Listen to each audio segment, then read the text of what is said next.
दृष्टीने चित्रपट आणि क्रिकेटपेक्षा राजकारणाला प्राधान्य द्यावं या दृष्टीने भारतीय छात्र संसद हा एक असा प्लॅटफॉर्म आहे। आपल्याला माहिती आहे की युवकांनी राजकारणामध्ये यावं, प्रशिक्षित तरुण राजकारणात आला पाहिजे।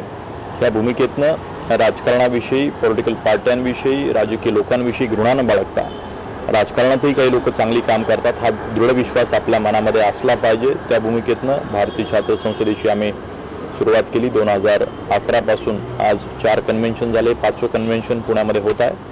8 ते 10,000 विद्यार्थी प्रतिनिधी पूर्ण भारतभरामधून ह्या कन्व्हेन्शनला येतात, आपण जाणता।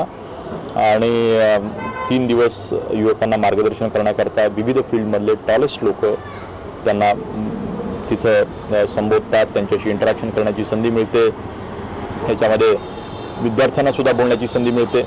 आणि सगळ्यात महत्त्वाचं की एक पार्टिसिपेटिव्ह लर्निंग ज्याला म्हणता येईल, क्वेश्चन आन्सर्स सुद्धा ह्याच्यामध्ये होतात की ह्या 8 ते 10,000 विद्यार्थ्यांचे एक प्रतिमात्मक अनेक असे प्रश्न घेतले जातात आणि त्यातनं विद्यार्थ्यांना एक चालना मिळते, त्यांच्या विचारांना एक आउटलेट मिळतं।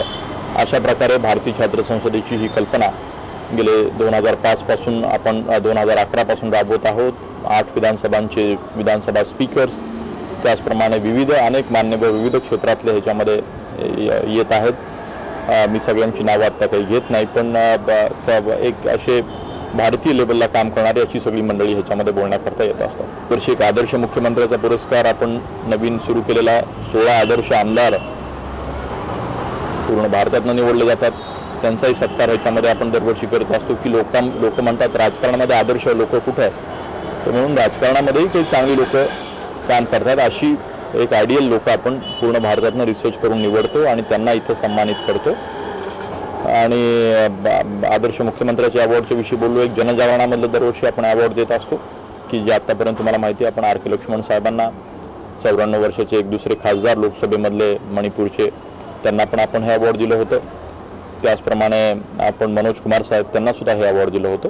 आणि आता अशी दरवर्षी काही ठराविक कॅटेगरीजमध्ये आपण अवॉर्ड देत असतो आणि खूप चांगला हा उपक्रम डेव्हलप होतो, एवढंच मी सांगतो।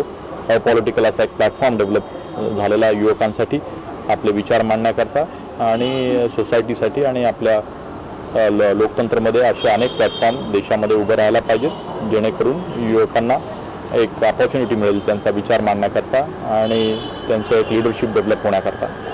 थँक्यू।